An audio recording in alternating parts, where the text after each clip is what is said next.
I wonder, and I've asked Baldelli about this a couple times, and he's talked about it, but I wonder they clearly need to, and this is opinion, but they in my mind, they clearly need to get more athletic, faster, and better defensively. And that's been a huge weakness for them for 5 years Sure. or longer. Right. Yeah. Right. No one cares when you're 2019 Bomba Squad and you're setting the all-time Right. record for homers because who needs to steal bases and play defense when you're doing that? But since then, this front office has really shown no ability to build a roster that is anything but one of the slowest, least athletic, worst defensively in baseball. And that hurts your offense because you don't take extra bases and there's no diversity beyond hitting homers. You can't steal your way, play small ball and all that. It also hurts your pitching staff because you just aren't good defensively. Right. And then what ends up happening is people blame Baldelli for that. And they go, oh, he hates to run. Baldelli loves to run. Yes. Baldelli, Right. as Yeah. a player, Right. was basically I, Buxton. I guarantee you, when the front office people talk about what the philosophy should be or what the plan should be for next year, on the spectrum of, well, do we want to focus on hit stuff or do we want to focus on all around players? Baldelli is way over on the one side of the all Right. around player, right? That's what he Now, likes. what happens is the manager gets blamed for everything, and that's part of the job. Sure. But what happens is, they hand him a roster that is the literal slowest in baseball year after year, Right. and then people act like he should have Trevor Larnach, stealing 20 bases or something like Right. that. What we're seeing over the last 6 weeks or so is he said to everyone, the Trevor Larnachs of the world, the Matt Wallners of the world, the Royce Lewises, but then also The Luke Brooks Lees. Keisho, well, yeah, Brooks Lee, but Right. like I'm saying, the actual guys who Right. can steal some bases, Royce Gotcha. Lewis, Austin Martin, Luke Keisho, etc. We're going. Like, don't worry about it. I mean, he didn't phrase it this way. I'll phrase it. There's nothing to play for. Go run. Right. But what I wonder is, and it's worked just fine. I mean, there's been some games where it's really broken things open for them, and that's the goal, is to sort of put Sure. pressure on the defense consistently, play for one run when you need it, but also sometimes you can just cause the defense to crack and you get a couple of runs that way. Now, ultimately, it hasn't led to winning, in part because the pitching's been so bad. And I also will point out, I don't think the defense has been good. I think the additional running hasn't actually Sure. shown itself in more athleticism and more range in defensively, but Right. I mean, you it's get the been same guys playing the same defense. They're just right. running more. Right. Yeah. Right. But I mean, it's been a net positive, I think, if Sure. only from a, stylistically, aesthetically more pleasing style to lose, I Sure. guess. But what I wonder is this enough sort of, I don't know, proof of concept for the front office? I know it's enough proof of concept for Baldelli, and you can tell by the players, mentality with it, that it's enough proof of concept for them. They like it. Right. Um, Is it enough proof of concept, though, for the front office, for the guys who actually make the personnel decisions and actually build the roster that then Baldelli has to work with? Is it enough proof of concept for them to prioritize that in any sort of meaningful way in corner outfield, in DH, in first base, up the middle? And Yeah. I'll throw defense in there too, or are they just so set in what they think is the right way to do it? And I wonder how much 2019 sort of cemented that in their minds. You set the all-time record, you win 100 games with a Bomba Squad lineup, and I just wonder if you spend the rest of your career just sort of trying to reenact that, Maybe. something often unsuccessfully, because I think at the very least this team needs to be closer to what we've seen over the last 6 weeks with kind of the reckless abandon, the aggression, than the waiting for a homer version we've seen. But the problem is, like, we've seen Matt Wallner steal some like, you can do that, but over the course of a full season, that's ultimately not going to be a great winning strategy.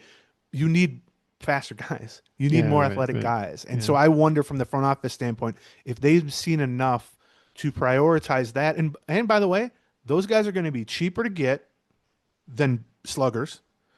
Those guys are going to be more readily available than sluggers. And also, you have some of those guys in your minors already, some Yeah. guys who can run a little bit. So, from a payroll shedding rebuild standpoint, it is easier. I mean, we've seen the Rays do this year after year. It is easier to sort of build around young, cheap athleticism as a kind of roster-wide stylistic choice. And I would like to see them lean into that more. I don't need them to become the Brewers or the Sure. Rays or anything, but at least have it be a consistent weapon. And I'm mostly focused defensively on that. Right. Which Well, I just think, that's so. I was going to make 2 points of this. The first is I think you make a really good point about, ultimately what is going to drive this more so than I think even whether or not they want to adopt that philosophy is what is the economics of signing each type of player. Right. Because they are still going to be one way or the other. They're working against some sort of payroll limit. They are going to have limited amounts of money to spend. They need to make some upgrades if they want to be competitive. Provided they're going to be competitive, it's to a large extent, it's going to be, well, what does the market bring to us? Is it bringing to us more athletic guys who maybe aren't known for slugging 25 home runs and maybe a little better defensively and a little bit more speed? Or are we going to find, a couple of guys floating around who are, limited defensively, but they can hit the snot out of the ball occasionally a little bit, and happen to have first base and DH open? Do we care that much about the athleticism of those particular spots? So I would say that's probably philosophy or no. I think that's going to end up being as big of a factor as to whether or not they end up being that philosophical about it. The second thing I wanted to say is that, kind of to touch back on that again, is I wouldn't be shocked if, we want to move that way long term, but right now our needs are basically at non-athletic positions, unless we're going to just give up on some of the spots that we have at more athletic positions. Like, at what point do we start looking at a platoon for Royce Lewis that somebody's more athletic or more speed? Or do we have, what are we doing? Left field is a good one that they could probably address right now. And maybe they are addressing it by giving Austin Martin, the time that he is giving out there, or even bringing Outman, who hasn't done anything, but bringing him into the organization, right? Second base, I feel like they've got that. I mean, here's the thing about second base, and even I'll say up the middle. Yeah, well, let's keep going. Brooks Lee's looked fine to me defensively. He's never going to be a great shortstop just because he's limited in terms of athleticism, arm strength, and I think he's been fine. I don't think he's been any worse than Correa. He hasn't hit enough to be excited about yet, and Keisha obviously has been really impressive offensively, way less so defensively. Right.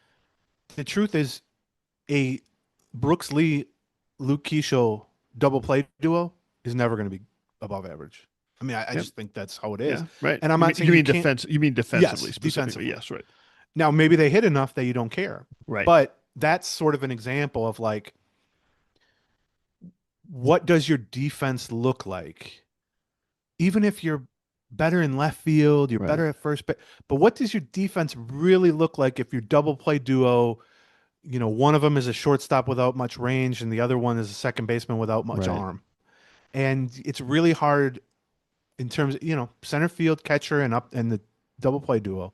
If you're not strong there defensively, and this has been true for 100 years of baseball, like you want to build the core up the middle. And so I wonder, like, is Keishel destined for left field himself, where he could be fast and athletic and maybe be a good left fielder? Maybe Brooks Lee is destined for second base, where he would be much better.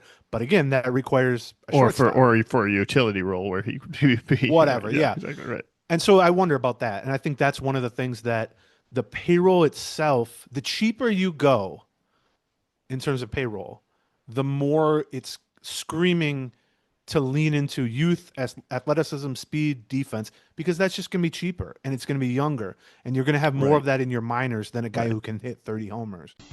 And welcome to the end of this video. There's lots more. For another, just click on one of these boxes. Or click on this circle in the middle to subscribe to all of our Twins Talk. Thank you. Gleeman